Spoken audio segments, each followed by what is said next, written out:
8వ రోజు పారాయణము గురువారము 35వ అధ్యాయము సమాధి అయిన మరుసటి రోజున బాబా స్వయంగా లక్ష్మణ్ మామకు దాసగునకు ప్రధాన్ భార్యకు కలలో చెప్పినట్టుగానే వారు మరణించలేదు. కేవలం శరీరము మాత్రమే వదిలినారు. లోపల గల దివ్య సాయి శక్తి ఆనాటి నుంచి ఈనాటి వరకు నిత్య జాగరూకతతో తమ భక్తులను కాపాడుతున్న నిదర్శనాలు ఎన్నెన్నో కలవు. సాయి యొక్క దివ్య శక్తికి షిరిడీ కేంద్ర స్థానంగా ఉన్న అది ప్రకృతి అంతా నిండి ఉన్న చైతన్యవంతమైన దైవ శక్తిగా నిండి ఉన్నది. అందువలనే నిజ భక్తులు ఎప్పుడు ఎక్కడ భక్తితో తలచి పిలిచినను అక్కడ ప్రత్యక్షమవుతున్నారు. నిజానికి సమాధి అనంతరమే బాబా తన శక్తులను లీలల విశేషంగా చూపుతున్నారు. అందుకు ఆయన నిదర్శనములు కలవు.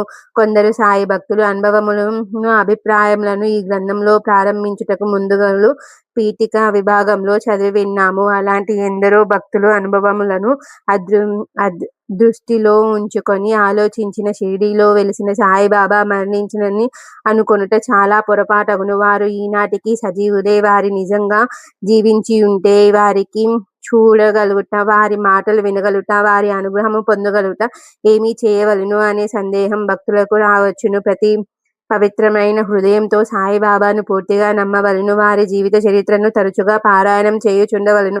ప్రతిరోజు ఉదయము లేచినది మొదలు చేయు ప్రతి పనిని వారికి చెప్పి చేయుచుండవలను. పంచేంద్రియములతో అనుభవించు ప్రతి ఆనందము లేక దుఃఖంను కూడా బాబాకు సమర్పించిన తర్వాతనే మనం అనుభవించవలసి అనుభవములను తీసుకోవలను. సాయిబాబా పటము మన ఇంట్లో ఉంటే వారు సశరీరంగా మన ఇంటిలోనే అదనంగా ఇంకొక మనిషి వలె ఉన్నట్లుగానే భావించి మనిషికి చేయు పనులన్నీ వారికి చేయుచుండనిచో వారు తప్పక మన ఇంట్లో నివాసం ఉండగలరు. ఇది నాటికి 100 పాలు సత్యము. ధన సంబంధమైన అట్టహాసాలతో చేయు పూజలే ప్రాధాన్యము కాదు.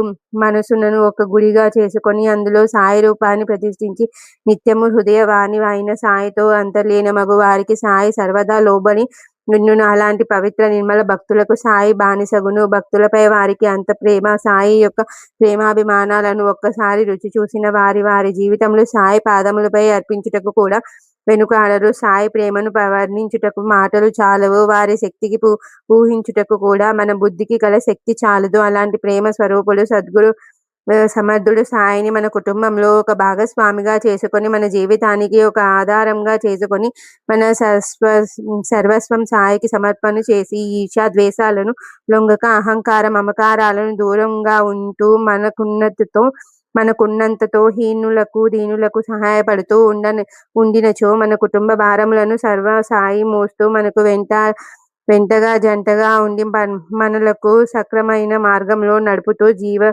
జీవిత గమ్యాన్ని చేర్చగల గురు రూపుడు బాబా. అదే సాయి యొక్క అవతార లక్ష్యము. సాయి మహిమలు రోజు రోజుకి పెరుగుతూ మన దేశంలోనే కాక ప్రపంచంలోని 4 పెద్ద ఖండాలలో గల ప్రజలందరినీ రాగల 500 సంవత్సరాల పై వరకు ప్రభావితులను చేసి జాతి కుల మత విచక్షణ లేని వసుదైక కుటుంబముగా సాయి శాంతి సామ్రాజ్యం స్థాపించబడగాక. ఓం శాంతి శాంతి. 25వ అధ్యాయము సంపూర్ణము. పారాయణం ఫలితము. శ్రీ షిరిడి సాయిబాబా జీవిత చరిత్ర అని ఈ పుస్తకము బాబా లీలలతోనూ బోధనలతోనూ నిండిన పారాయణ గ్రంథము. సాయిబాబా బోధనలన్నీ వేద రహస్యాలు, వేదాంగములలో గల గొప్ప ఆధ్యాత్మిక విషయాలను చిన్న చిన్న అనుభవ పూర్వకమైన కథల ద్వారా సామాన్యులకు అందించారు. సాయి వారి జీవితము మనకొక ఆధ్యాత్మిక పాఠశాల. ఏ విధమైన భౌతిక సమస్యల గురించైనా ఈ జీవిత చరిత్ర పారాయణం చేసినచో వారి వారి భక్తి శ్రద్ధలను బట్టి ఆయా సమస్యలను పరిష్కరించబడును.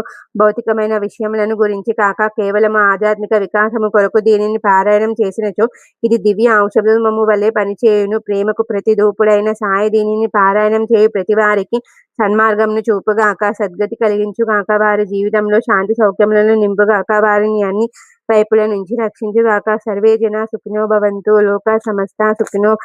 ఓం శాంతి శాంతి శాంతి. కైలాస. ఓం నమః శివాయ.